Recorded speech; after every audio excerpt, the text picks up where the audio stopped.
Let me show you how you can enable caller ID on your iPhone. So let's get started. If it's your first time on Foxtecc, subscribe so you never miss anything.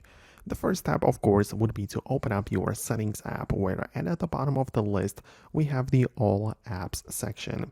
You get in there, of course, scroll through all of your available apps, and we basically want to find the phone, which is sorted alphabetically. You just go through the letters, find P, and tap on phone. And as long as you have all of the things like the SIM card and proper carrier connection set up, you should see the same things as I do. And part of the calls section, we have show my caller ID. You can tap there for multiple SIM cards, choose the one you want to proceed with, and you're going to be greeted with one toggle, which is show my caller ID.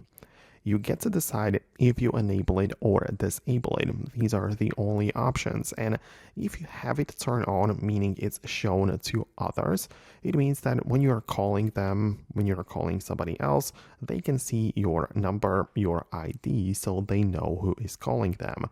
If you disable this toggle and you turn it off, the other party is only going to see the unknown caller if you decide to reach them. So that's up to you to decide. Obviously, it might be a little bit different based on the carrier that you're using and based on the region you're in, right? So if anything is wrong or something doesn't work, you have to get in touch with your carrier. But using this, you can most definitely disable the caller ID or re-enable it however you like it. And that is the difference which is going to be made with it. But I hope it helps. Let me know if you found this video helpful. Thanks a lot for watching, and I'll see you in the next videos as well.